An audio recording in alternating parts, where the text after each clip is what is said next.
वेगवेगळ्या जिल्ह्यामध्ये मोठ्या प्रमाणात दलितांना सुनियोजितपणे टार्गेट केल्याचं चित्र महाराष्ट्रात एकंदरीत दिसतंय. परंतु दुर्दैवाने या सगळ्या मुद्द्यावर कुणीही बोलायला तयार नाही.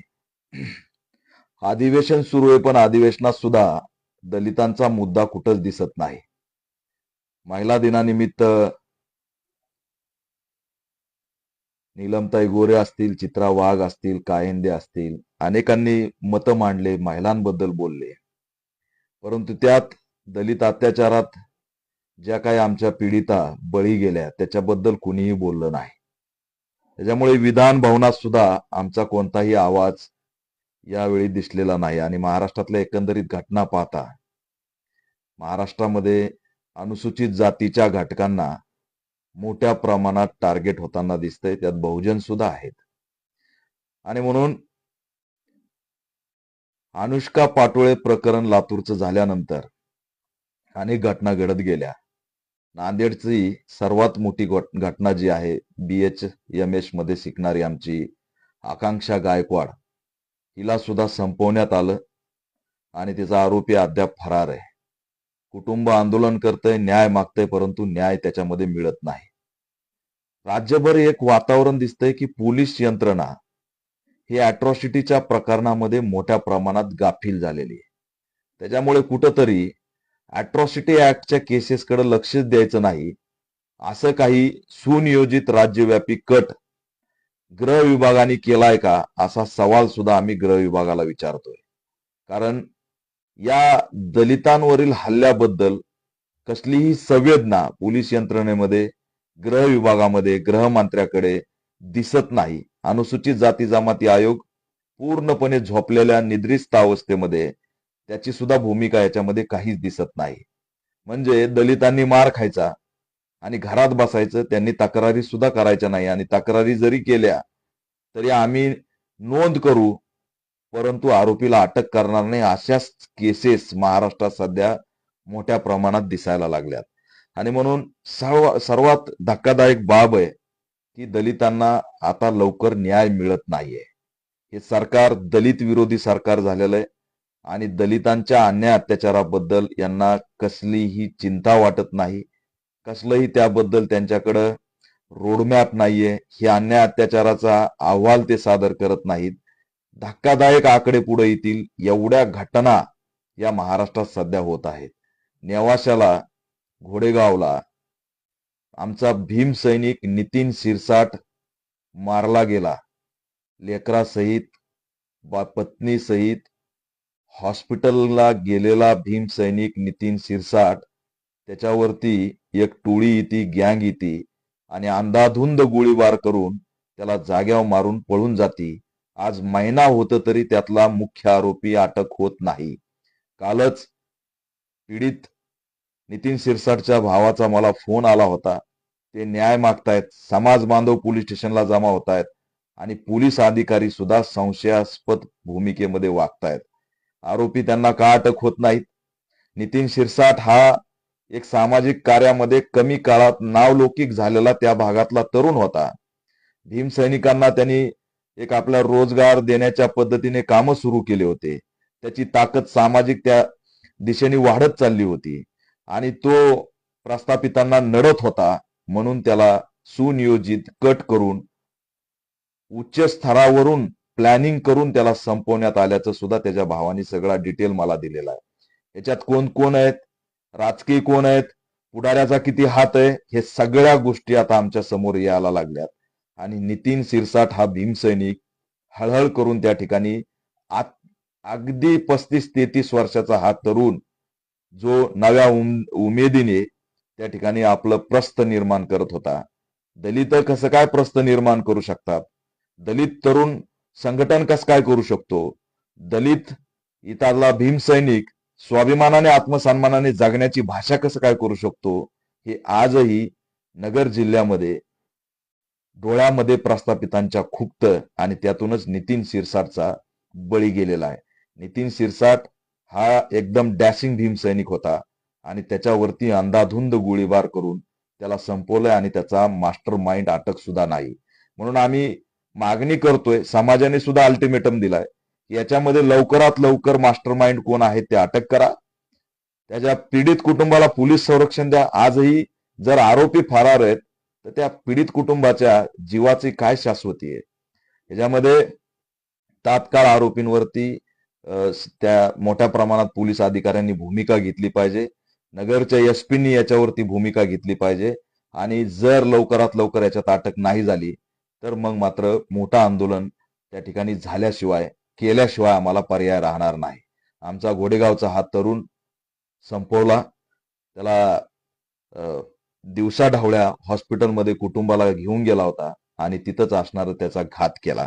ही टोळी कोण आहे, त्याचे मास्टर माइंड कोण आहेत, त्याचे आका कोण आहेत, त्याचे प्रमुख कोण आहेत, याची कुणी चौकशी करणार आहे की नाही? याच्यात एसआयटी, सीआयडी सखोल चौकशी होऊन त्याच्यासोबत काय घडलं, कुणी केलं, कोण कुणाचा हात आहे, याचं काही पुढे येणार आहे की नाही, हा सुद्धा प्रश्न आम्ही या ठिकाणी विचारतोय. आमच्या जळगावचे जिल्हाध्यक्ष लखन पान पाटील याचा सुद्धा फोन आला होता. त्यांनी ती केस हँडल केली, डीवायएसपीला बोलून त्याच्यामध्ये एफ आय आर केला.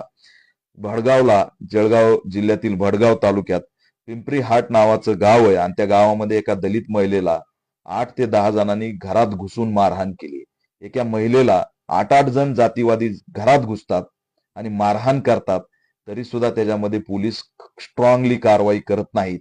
कार्यकर्त्यांनाच इंटरफेअर करावा लागतो तरच कारवाईची प्रक्रिया पुढे होती. ही घटना सुद्धा गंभीर आहे की एका गावामध्ये राहणाऱ्या दलित महिलेला 8-8 जण घरात घुसून मारतात, बेदम मारहाण करतात आणि पोलीस काहीच करत नाही. तिथल्या डीवायएसपीला जिल्हाध्यक्ष लखन पाटील यांनी भूमिका मांडली, मागणी केली, त्यानंतर कारवाई झाली आहे. त्याच्यामुळे संघटन जिल्ह्यात असल्यामुळे या घटना तरी आमच्यापर्यंत येत आहेत आणि त्याला कशी तरी वाचा फोडण्याची ताकद तरी आमच्यामध्ये निर्माण होतीये. ही अशा प्रकारे या ठिकाणी ही अवस्था आहे. आता कालच आमच्या महाराष्ट्राचे प्रवक्ते बंटीदादा सदाशिवे यांनी छत्रपती संभाजीनगरच्या घाटी रुग्णालयामध्ये 4 दिवसापासून हल्ला झालेलं कुटुंब जालन्यामधून आलंय ते पडू नये. कुणाच्या डोक्यात रॉड टाकलाय, कुणाचे डोके फुटलेत, आया बहिणींचे डोके फुटलेत. त्याच्यामध्ये त्या मुलीचं इंटरकास्ट आहे, त्या जातीवाद्यांनी त्यांच्यावरती हमला केलाय आणि त्यांची तक्रार 4 दिवस झालं त्यांना कोणी पोलीस सुद्धा विचारायला येत नव्हता. त्याच्यामध्ये त्यांनी फोन केला. आमचा कार्यकर्ता त्या ठिकाणी धावून गेला. या घटनेला त्यांनी वाचा फोडली आणि ती सोशल मीडियात आल्यानंतर आणि त्यांनी पोलिसांशी मीही बोललो, तेही बोलले आणि त्याच्यानंतर पोलीस यंत्रणा काल हॉस्पिटलला येऊन त्याच्यामध्ये 307 अॅट्रॉसिटी ऍक्ट अंतर्गत कठोर कलमांतर्गत कारवाई त्याच्यामध्ये केलेली आहे. त्यात सुद्धा जर आम्ही पुढे आलो नसतो तर ही घटना सुद्धा दबली असती. काल त्यांना न्यायाची प्रक्रिया सुरू झाली आणि या जालन्याच्या आमच्या त्या कुटुंबाला न्याय देण्याची सुरुवात काल त्या ठिकाणी सुरू झालेली. पोलीस झोपले होते का हा प्रश्न मी विचारतोय. जालन्याचे एसपी या सगळ्या प्रकरणावर काही भूमिका घेणार आहेत की नाही? पोलीस स्टेशनला काय घडतं हे त्यांना समजतंय की नाही?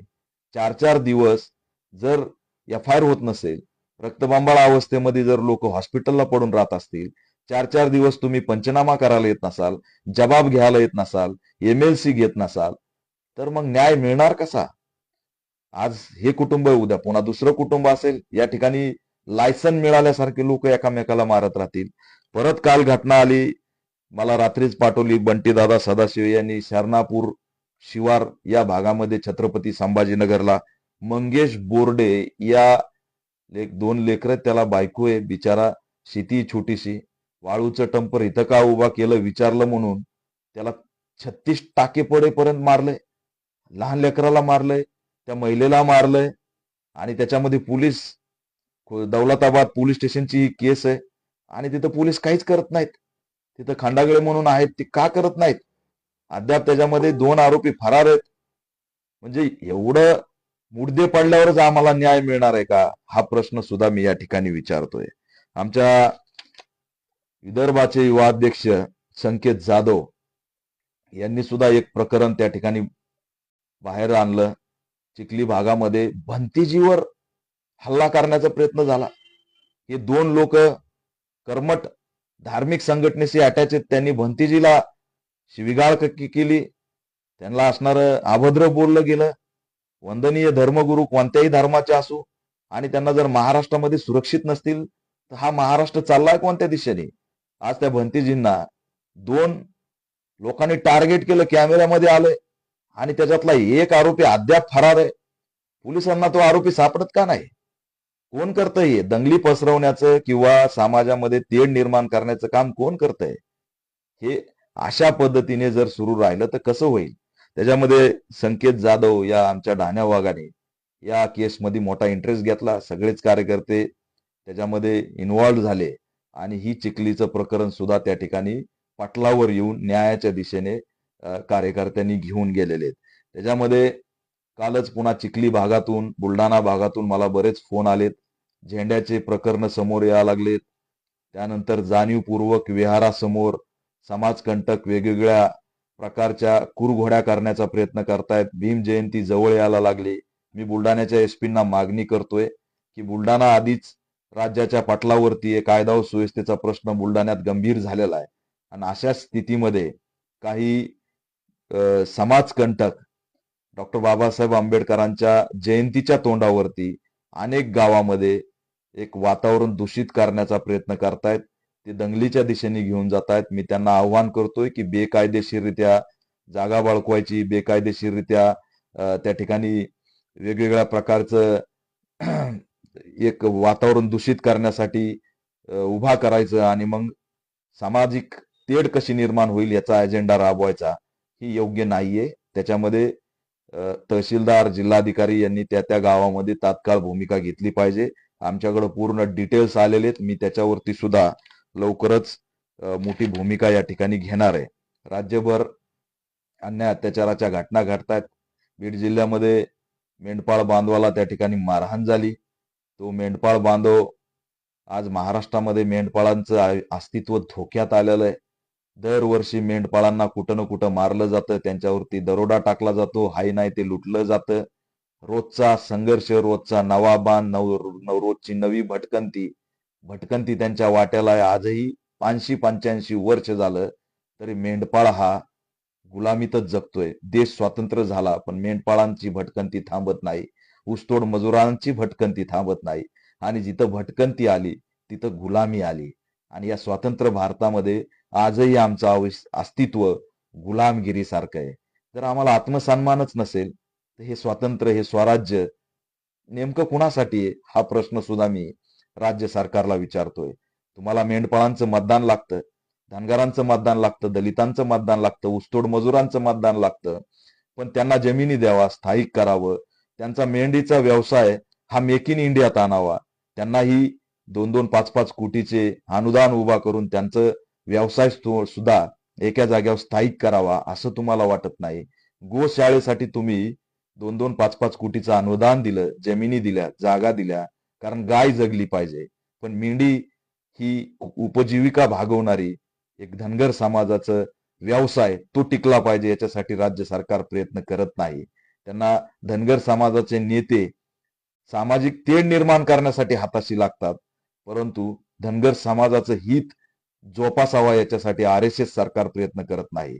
RSSनी जी मराठवाड्यात आणि महाराष्ट्रात सामाजिक तेढ निर्माण केली मधल्या काळात, त्याचंच असणारं हे फलित आहे की आता सामाजिक वातावरण या महाराष्ट्रात नीट राहिलेलं नाही. तो व्हिडिओ बघितला तर त्या मेंढपाळ बांधवाला बेदम मारहाण होती.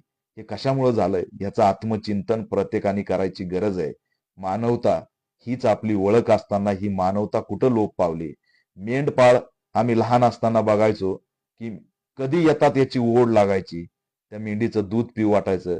त्या मेंढ्या शेतामध्ये बसलेल्या असायच्या, त्यांचं खताच्या संदर्भातलं आम्ही चिंतन करायचो आणि एक अप्रूप वाटायचं मेंढीला त्या सगळ्या कळपाला बघून. पण आज मेंढपाळाबद्दल ही द्वेषाची भावना का निर्माण झाली, कुणी निर्माण केली, याला कोण जबाबदार आहे, याचं आत्मचिंतन कोण करणार आहे? आम्ही सुद्धा दलित अत्याचार होतोय म्हणून शस्त्र परवान्याची मागणी करतोय, पण सरकार आम्हाला शस्त्र परवाना देत नाही. कुऱ्हाडी चालवा म्हणून काल एका नेत्याने सांगितलं. तो त्यांच्या समाजाबद्दल झालेल्या घटनेच्या बद्दल त्यांचा आक्रोश मी मान्य करतो, पण या सगळ्यांना सरकार परवानगी देणार आहे का? शस्त्र परवाना द्या. जर आम्हाला भटकंती करायला लावताय तर तुम्ही शस्त्र परवाना दिल्या पाहिजेत, बंदुका दिल्या पाहिजेत, तरच असणारं आमचं अस्तित्व टिकणार आहे. परंतु दुर्दैवाने मेंढपाळाचं अस्तित्व या महाराष्ट्रात धोक्यात आलेलं आहे आणि मेंढपाळ हा भटकंती करतोय, म्हणजेच तो या देशामध्ये आजही गुलामगिरी सारखा जगतोय, ऊसतोड गुलामगिरी सारखा जगतोय. आणि म्हणून त्याला त्या ठिकाणी त्या सगळ्याच प्रकरणामध्ये आपल्याला मोठ्या प्रमाणात काम करावं लागणार आहे. बीडचे आमचे जिल्हाध्यक्ष नितीन सोनवणे यांनी या मेंढपाळ बांधवाच्या प्रश्नाबद्दल मला माहिती दिली. पीडिताची सुद्धा त्या संदर्भात त्यांनी सगळा आढावा घेतलेला आहे आणि लवकरच आम्ही याच्यावरती रस्त्यावरची सुद्धा भूमिका घेतल्याशिवाय राहणार नाही. राज्यव्यापी आम्ही कॉल देतोय. अन्याय अत्याचाराच्या शेकडो घटना माझ्या समोर आता आहेत. शेकडो घटना घडल्यात. कार्यकर्ते त्या त्या जिल्ह्यात लढतायत. खरंच त्यांना असणारं मी सॅल्यूट करतो की गेल्या 10-15 वर्षामध्ये आपण जी लढाई उभा केली, निदान जिल्ह्यामध्ये अन्याय अत्याचाराच्या विरोधात लढणारी फौज तरी आम्ही त्या ठिकाणी उभा करू शकलेलो आहे. आणि म्हणून मोठ्या प्रमाणात हे जाळं कार्यकर्त्यांचं आता तिथल्या अन्याय अत्याचाराच्या विरोधात आवाज उठवायला लागलंय. पोलिसांवरती त्या ठिकाणी भूमिका घ्यायला लागलंय आणि फिल्टर करून घटना सुद्धा फिल्टर करणं खूप गरजेचं असतं. कारण त्या घटनेच्या आडून अनेक अजेंडे राबवले जातात. त्या सगळ्याची चिकित्सक वृत्ती घेऊन आज पॅन्थर कार्यकर्ता लढतोय, याचा मला सार्थ अभिमान वाटतोय. या सगळ्या अन्याय अत्याचाराच्या विरोधात आम्ही बंड करण्यासाठी रस्त्यावरती उतरणार आहेत. नांदेडच्या सुद्धा घटनेबद्दल जी काही BHMS मध्ये आकांक्षा गायकवाड हिचं जे काही हत्याकांड झालं, त्याच्यात सुद्धा मी या 2-3 दिवसामध्ये तिच्या घरी जाऊन भेट देणार आहे. आणि तिथले आमचे जिल्हाध्यक्ष माधव भालेराव यांनी या घटनेचा सगळा आढावा घेतलेला आहे. पोलिसांशी त्या संदर्भात त्यांनी बोललेले आहेत आणि या घटनेवरती पूर्णपणे त्यांचं असणारं बारीक लक्ष आहे. ते वेळोवेळी मला अपडेट देत आहेत. त्याच्यामुळे जिल्हाभर, राज्यभर आता संघटनेचं जाळं असल्यामुळं त्या त्या घटनांना वाचा फोडण्याचं काम कार्यकर्ते करतायत आणि मोठ्या ताकदीने त्या ठिकाणी टेक्निकल असो, अनुसूचित जाती जमाती आयोग असेल, पोलीस यंत्रणा असेल, मीडिया असेल, घटनेला वाचा फोडण्याचा असेल किंवा ती घटना पोलीस स्टेशन पर्यंत घेऊन जाऊन त्याच्यामध्ये नोंद करून ती कायदेशीर प्रक्रियात आणणं असेल, इथपर्यंत कार्यकर्ता काम करतोय. मी समाजातल्या वकिलांना सुद्धा आव्हान करतोय की एकत्र या. हे सगळं जे चाललंय ते योग्य नाही. कार्यकर्ता कुठवर लढणार आहे? कार्यकर्ता घटनेला वाचा फोडू शकतो. त्याच्या पुढे तो काय करणार आहे? कारण त्याला लगेच दुसरा फोन येतो की या ठिकाणी ही घटना घडलेली. आणि म्हणून मी वकील बांधवांना सुद्धा आवाहन करतो की तुम्ही ताकदीने त्याच्यामध्ये भूमिका घ्या, बैठका घ्या आणि आपल्या समाजाला कोर्टामध्ये सुद्धा मोठी ताकद देता येईल. अनुसूचित जाती जमाती आयोगाला घेरता येईल आणि क्लब पद्धतीने या सगळ्या केसेस एक करून एक मोठी भूमिका घेता येईल. या दिशेने चला. आता बौद्ध कुणालाच नकोयत. बौद्धांचं मतदान लागतं त्यावेळेस तो बौद्ध असतो. एकदा निवडणुका झाल्या की बौद्धांचा विषय संपून जातो. त्यावेळेस आमचंच काम असतं. त्या घटकांसाठी लढण्याचं काम 12 महिने, 5 वर्षे, 4.5 वर्षे आम्हालाच करावं लागतं आणि ते काम आम्ही कधीही सोडणार नाही. त्याच्यासाठी काही करायची गरज पडली तरी करू, पण समाजाला आम्ही एकटं पडू देणार नाही. हे असणारं मी या ठिकाणी सगळ्यांना सांगू इच्छितो. आजपासून कार्यकर्त्यांना आवाहन करतोय की घटना कानावर येताच धावून जा. त्या घटनेला वाचा फोडा, त्याच्यावर बोला, त्या सोशल मीडियात मांडा, त्याच्यावरती लाईव्ह या, भूमिका मांडा आणि मोठ्या प्रमाणात या ज्या काही घटना घडतायत त्या राज्याच्या पटलावरती आणा. राज्य सरकारला आम्ही मागणी करतोय की ही योग्य नाहीये. तुम्ही अधिवेशनात सुद्धा दलित अत्याचारावरती बोलत नाहीत.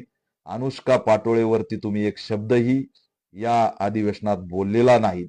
हे दुर्दैव आहे. आकांक्षा गायकवाड मारली. ह्या दोन्ही मुली मातंग होत्या. मातंगाचं मत तुम्हाला लागतं. मातंग हा धर्मासाठी तुम्हाला लागतो. मातंगाच्या वज्रमुठीत काय हे बघायला तुम्ही गेलात, परंतु मातंगाचे लेकर चुरगाळले जात आहेत. ती वज्रमुठ कुणाची आहे जी लेकर आमचे चुरगाळतायत? याच्यावर मात्र भ्र शब्द कोणी बोलत नाही. महिला दिन कुणासाठी आहे? मग याच्यामध्ये दलितांच्या लेखी नाहीत का? हा प्रश्न आम्ही नीलम गोरेंना विचारतोय. अपेक्षा करतो नव्या झालेल्या राज्यसभेच्या खासदार ज्योतिताई वाघमारे या दलित आहेत. त्यांनी या 8 दिवसामध्ये मी दलित कशी आहे, मी झोपडपट्टीत कशी राहिले, मी किती गरीब होते, मला कसं संघर्ष होता याच्याबद्दल सांगितल्यानंतर समाज सुद्धा भावुक झाला. परंतु मी त्यांच्याकडून अपेक्षा बाळगतो की तुम्ही सरकारच्या खूप जवळ आहेत. सरकारला एक अनुष्का पाटोळे, आकांक्षा गायकवाड या मरणाऱ्या दलित मुलीबद्दल, लेकीबद्दल, मरणाऱ्या आमच्या नितीन शिरसाट बद्दल, त्याचं जे काही हत्याकांड झालं या सगळ्यांबद्दल एक निवेदन तरी द्या आणि मग सांगा की आम्ही कशा पद्धतीने दलितांना त्यांचा आवाज म्हणून या सभागृहामध्ये उभा राहणार आहेत. मी अपेक्षा करतो की या महाराष्ट्रात आता दलितांबद्दल बोलणारं कोणीही राहिलेलं नाही. सगळ्यांपुढे पॉलिटिकल अजेंडे आहेत, सामाजिक अजेंडे कमी झालेले आहेत आणि म्हणून कार्यकर्त्यांनीच सतर्क झालं पाहिजे. मरगळ आणून चालणार नाही. मला माहित आहे एक काळ येतो, प्रत्येक कार्यकर्त्याला वाटतं एक मरगळीचं एक दिशा येते, परंतु मरगळ झटकून टाका, जोमाने कामाला लागा. तुम्ही जिवंत असल्याचं एकच प्रतीक आहे चळवळीमध्ये सक्रिय राहणं. चळवळीत सक्रिय असाल तरच आपलं अस्तित्व आहे. त्याच्यामुळे कोणत्याही परिस्थितीत मी चळवळ सोडणार नाही, चळवळीपासून लांब जाणार नाही आणि अन्याय अत्याचाराच्या विरोधात बोलत राहणार, लढत राहणार, भिडत राहणार. ही भूमिका कार्यकर्त्यांनी गावागावात, तालुका तालुक्यात घ्या. एक काळ होता ही लाईव्ह करण्याच्या बद्दलची भूमिका असेल. एक काळ होता की एक असा तालुका होता जालन्यामध्ये की त्या तालुक्यातून पोलीस स्टेशनला पीडित जात नव्हते, परंतु आम्ही त्या काळामध्ये मोठ्या प्रमाणात आवाज उठवला, लढा दिला, संघर्ष केला, लाईव्ह भूमिका घेण्याचं प्रत्येकाला समजून सांगितलं आणि मग हे अन्यायाला वाचा फोडणारी प्रक्रिया सुरू झाली आणि तेव्हापासून आजपर्यंत कुठेही अन्याय अत्याचार